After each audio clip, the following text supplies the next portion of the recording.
So the year drawing to a close, and a good time to look back at the memories and highlights of the year gone by. One way by doing that is looking at Chinese characters. Each year, dozens of characters compete to be the one character that describes the year. The winner this year has been chosen by the National Language Resource Monitoring and Research Center, also the Commercial Press, and our own network, CCTV. For more on that, joining us now is my colleague Jin Tiao. Jin Tiao, we saw one of the headlines of the year has to be the air pollution, but what's the character for 2013? Tell us why. Well, the character is James Wang, or Fang, or house. And why Fang?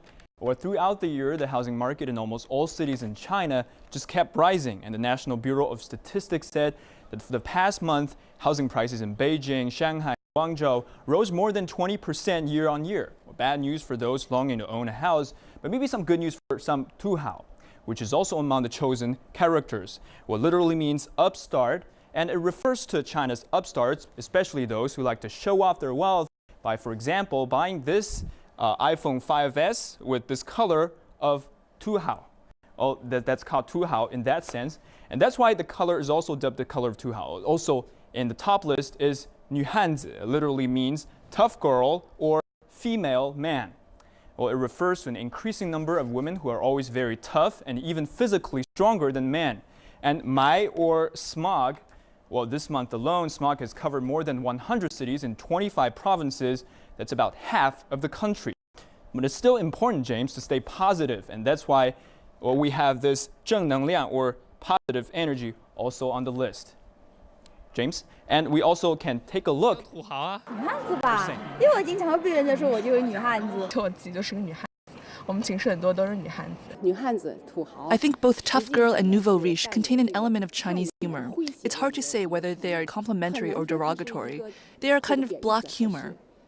Another trending word is based on news stories of Chinese middle-aged women, or dama, causing a stir on the international market by buying up large volumes of gold.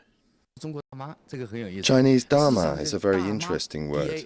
The more gold prices go down, the more dama are buying. This confused Wall Street. I think the word is hot because it reflects a kind of economic phenomenon. These catchy words change with the trends of the time. They are derived from real life, so they are more fresh and lively. Aside from domestically popular words, there are also a number of buzzwords pulled from international current affairs, such as Mandela, PRISM, and Snowden. That show the Chinese people's broadening interests. Some international hot terms like ADIZ also made the shortlist because they have a direct bearing on the interests of China. Well, James, one thing to keep in mind, choosing a character to define the past year is not exclusive to China. It is also a practice in Japan and Malaysia, where the influence of Chinese language dates back to ancient times. James? Much detail.